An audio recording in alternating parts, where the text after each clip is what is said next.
Hello. All right. I'm actually in a random hotel room in Vegas right now. If you hear small squirrel noises in the background, it's a child.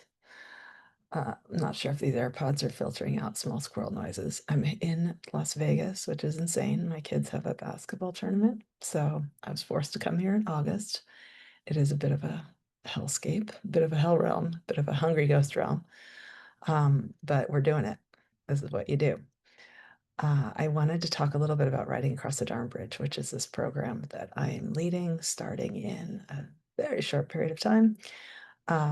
My name is Kelly Blazer. I'm a marriage family therapist, and I also lead programs focusing on Dharma and meditation, and in this case, writing. So, writing is, as you probably know, it's an incredibly intimate experience. And one of the features of this program is that we do a lot of, we spend a lot of time in the interior exploring how we experience life and exploring specifically how we experience these 5 encumbered patterns and their transformations to liberated patterns. That is the focus of Riding Across the DharmaBridge because there's a particular set of teachings that are associated with a particular practice in the Vajrayana, which is kind of Tibetan Buddhism. And that's the map that we'll be following.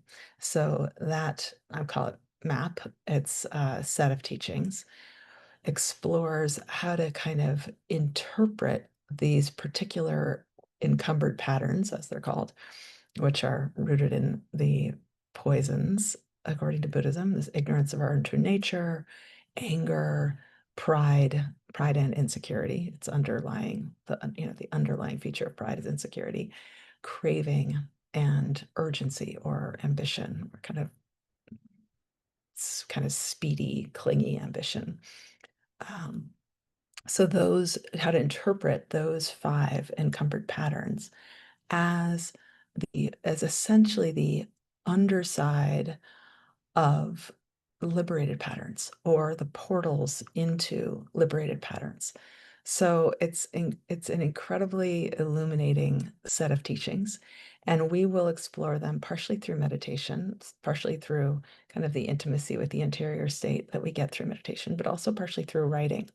So we'll work with different poems that I'll choose kind of based on what they sort of remind me of about this set of teachings and these particular transformations. So, for example, I might pick a poem that kind of reminds me of how I have experienced kind of ignorance of true nature to be a portal into its liberated pattern, which is all-encompassing wisdom, essentially like original mind, the truth of beingness.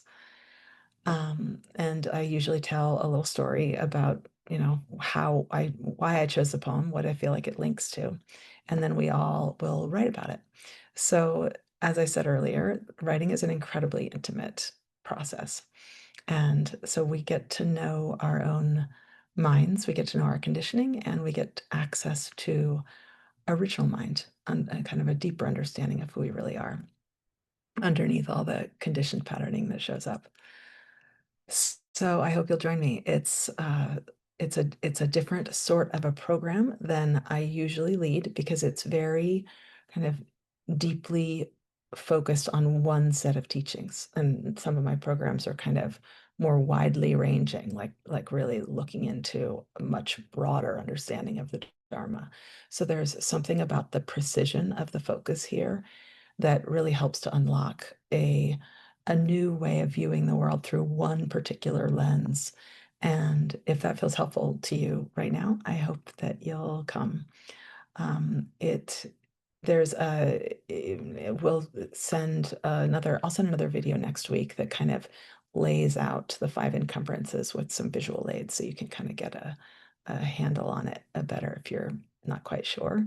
But we do have a pretty special bonus for signing up. We'll put the details in this email or on this page. Okay. Be well. Hope to see you on the inside.